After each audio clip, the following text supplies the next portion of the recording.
Yolun kapalı olmasından dolayı.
Yüzlerce yıllık evlerimiz, tarihi evlerimiz yıkılmakla baş başa kalmıştır.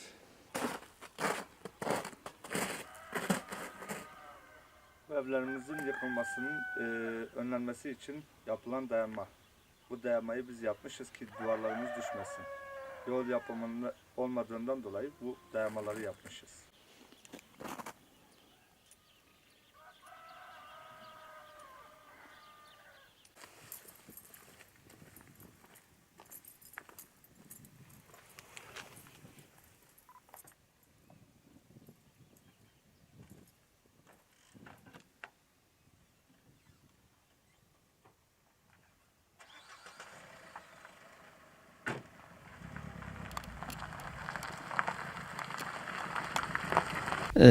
Avre çe qirqate riya qirqate ya rêka me divî lexî vediçe û ev rê jî çêkirine wilo ev sê mihêvê got çêkirine kolana û axayê molozê tehtin timam di cih deştine û nîvrê dev jê berdaya taramey viyalî jî jê feydalemîş nabe got wilo bê nikarin bi erebê xwe hene devê derî و فراغی خوب دستا دکشین دورا امکانی انا گو امکان هبه گو چیکن زح باشا ام توازن گو چیکن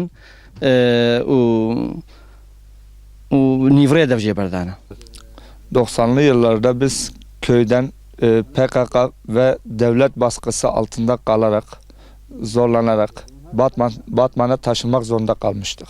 Ve kalmışız da halen de devam etmektedir.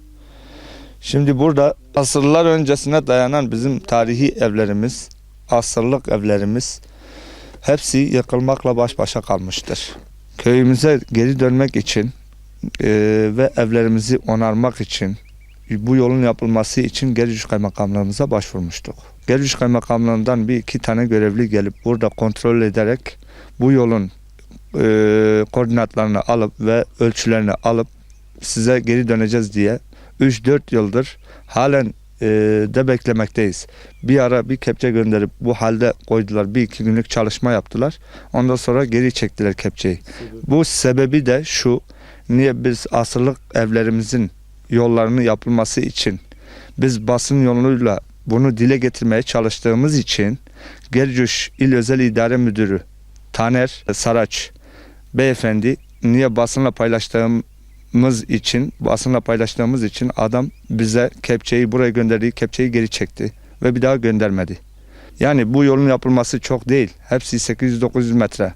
Hadi geçen gelmiştiler 1200 metre demişler, yine 1200 olsun. Zaten bu yol sorunun için daha önce de biz basınla paylaştığımızda da şunu dile getirmiştim ben.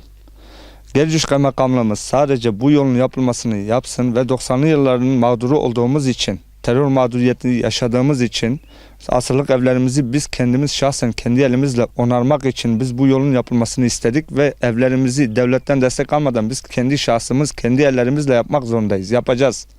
Bunu devletten bir beklentimiz olmayacak ve olmaz da. Biz sadece istediğimiz tek şey sadece bu yolun yapılmasıdır. Kaç defadır dile getiriyoruz.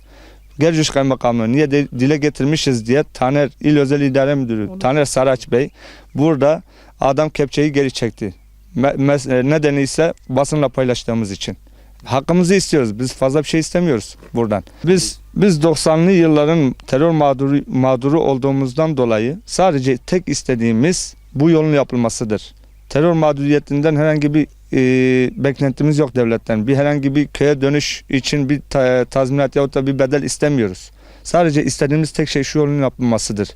Yani bu yolun yapılması bizim için bu evlerimizin onarılması demektir. Asırlardır olan bu evlerimiz yıkılmakla baş başadır. Birkaç defa dile getiriyoruz bunu.